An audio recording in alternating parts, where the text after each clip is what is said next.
Brian Mosley here with Chick-fil-A 89th and Shea, but I'm not in Scottsdale right now. Where am I at, sir? You're in Laveen. Laveen, and where is You're at that? our dairy. Okay, your dairy. Yes. Tell me. And who are you, first of all? I'm Jerome the Salvia. Okay. I have a dairy in Laveen. Okay. Tell me, how long has the dairy been here? It's been here since the 50s. Wow. We started down closer to town in the 40s. Okay. We started milking cows by hand, putting it in a can. My goodness. Now, where were you guys downtown? We were at 15th Avenue in Southern. So that is now all houses. All houses. All houses. So, and that was back in the 50s then? Started in the 40s, right after the war. My goodness. My father worked in the war plant. He was an engineer. And we farmed on the side. Goodness. Well, now, where was the Ford plant? There's no Ford plant around now. When he worked at the military. Okay. The air base. Okay. Luke? Luke. Yeah, it's Luke. Is it Luke? Anyway, they were out. You can't believe how many planes were out there. Oh, yeah. That was a monstrous plant. And he was an engineer out there. Okay. And then we farmed. And that's back when you had to have coupons to buy things. Okay. From the war. And my father would trade butter and eggs for coupons. Wow. My goodness. So how did this all develop into what the picture of your card shows, that this was just a monstrous dairy farm? How did that come about? We moved over here in the 50s and we started dairying. And then we started here later. My wife and I building this dairy, and we built it a pen at a time. We have 3 barns, and we built 1 barn at a time. Goodness. And just kept adding to it. Goodness. How did you, I mean, you just 1 barn at a time, like just go ahead and put it up? And build a pen, build another pen. We put cows in and just expand a little bit every year. Gotcha. And then we got, thing in the dairy industry has gone poorly. And dairymen are leaving now by the thousands. And that's what I understand. So why we're tell me, way down. You shared with me that you had gone to the Arizona State Fair, and that you were among one of the very few who does that these days. Is that right? There's only 2 of us that have been going the last couple of years, Jersey dairyman. And he has been forced to sell his herd of cows out. Goodness. Because of economics. Wow. And he had jerseys. And we have the short ones. When we started, actually, we've been to the fair every year since it opened. Really?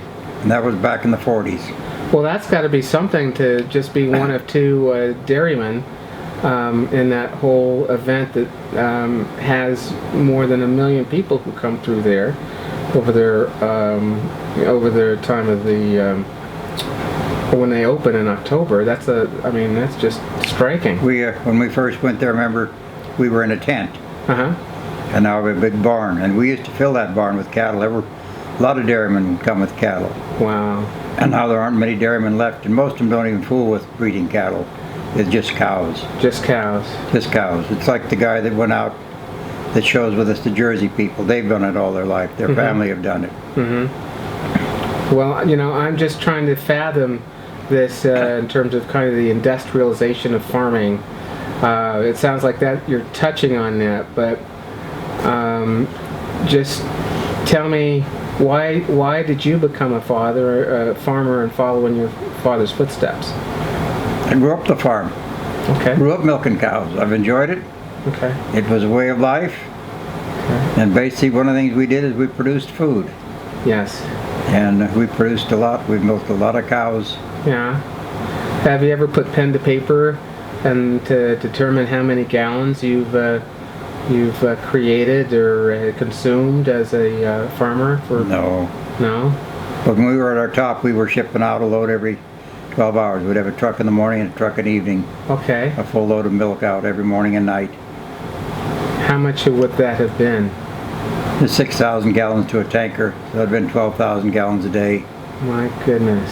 12,000. We were milking close to 2,000 cows here at maximum. Oh my goodness. So everything on the dairy has been raised here.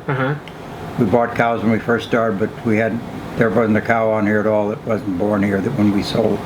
Wow. So that's amazing. That really is amazing. So tell me a little bit about why your milk is different than what we get at the local grocery down the street. Well, it's low pasteurized to start with, and it is pasteurized, but that's it. We do not homogenize it. The cream's still all one, and by doing low homogenizing, you can make things with it. You can make cheese, whatnot. It's still alive. Okay. The stuff from the store, they take it, they basically skim it to pure just white. Okay. And then they put it back to whatever they need, butterfat, whatnot, and they pasteurize it at a very high temperature, and it'll last a long time. Okay. But it's dead. It's dead. Yes, like this milk, we can make good cheese with it. Wow. You can't make it with the milk in the store. Goodness. And we do not homogenize it, and it's right from the cow. In other words, whatever she makes, the butterfat and everything is still there. The only thing we do is pasteurize it, low temperature, to make it safe, drinkable. Wow. Well, that's amazing. That's amazing. And I will tell you that we've consumed your milk in our household. I shared it with some of my colleagues at the restaurant Chick-fil-A 89th and Shea, and then we also shared it with folks at AJ's, and they were just astonished with the taste on that Richard and I believe it's Poncho up at the Camelback location. So hopefully that will turn into something a little bit more. But what I love to find out is this will be viewed by our customers and our friends. They're going to want to know a little bit about the cows that we're going to have at the restaurant on Tuesday. Can you tell us a little bit about them? She's a Holstein cow. She's just a little over 2 years old. Okay. And she calved about 3 weeks ago only. My goodness. And we'll milk her hopefully 10 months and then dry her up for 2 months. Okay. And hopefully have another calf and come fresh again. Wow. Her great-grandmother, isn't it, Michael?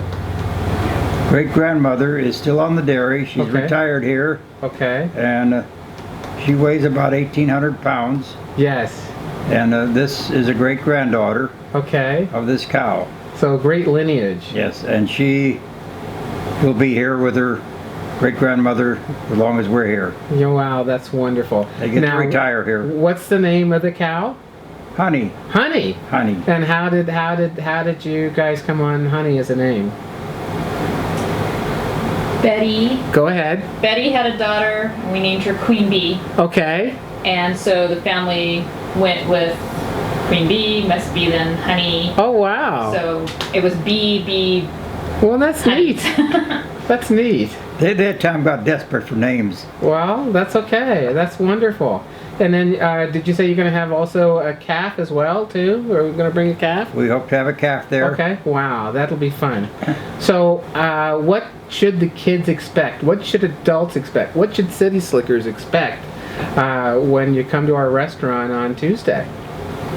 They expect a pretty big cow. Okay. It should be friendly. Okay. And hopefully the calf's friendly. Okay. And hopefully the calf don't get away. There you go. Okay, fair warning, City of Scottsdale Police. Tell them to bring their lariats to work. Okay. Well, we really appreciate that. Is there anything we didn't cover that you wanted to share with us and some of our viewers at all? No. Okay. Where can they get the milk then? They can get it at the corner store here, 27th and Dobbins. Okay. Del Monte store. Del It's Monte. a historic market. Yes. Been there forever. Yes. And it's open 7 days a week. Yes. And there are four sprouts in town. Four middle sprouts. town, Okay. that they have it. Okay. Cool. And who's the pizza man? Bianco Pizza uses it in a lot of their cookings. Okay. When they Wonderful. cook stuff, they use it. They do a lot of cooking meals, whatnot, Wonderful. and they use the milk to cook with. Wonderful. Wonderful. Well, that's all good. And before we get too far, I just want to make sure what kind of cow or what is the lineage aside from Honey coming from Betty, but what kind of cow is it? You call it They're Holstein. Holstein. And Now, we do have red cows, which are milking shorthorns. Okay. And they're the ones we always show at the fair. Okay.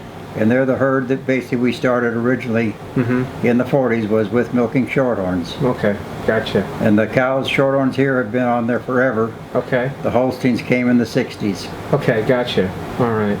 Okay. Well, thank you so much. I appreciate your time and an opportunity to interview you, and we look forward to seeing your cows at Chick-fil-A 89th and Shea on Tuesday at about, what, 10 o'clock? Yep. Is that right?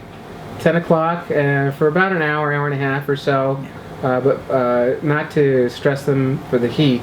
We're going to have a lot of fun, and I'm sure we're going to have a lot of our customers and guests who will just want to know more. So be prepared, okay? Okay. Okay, thanks so much. Watch where you step. Yes. Okay. Thank you. Yeah, absolutely. Yeah, I think we should all watch where we step.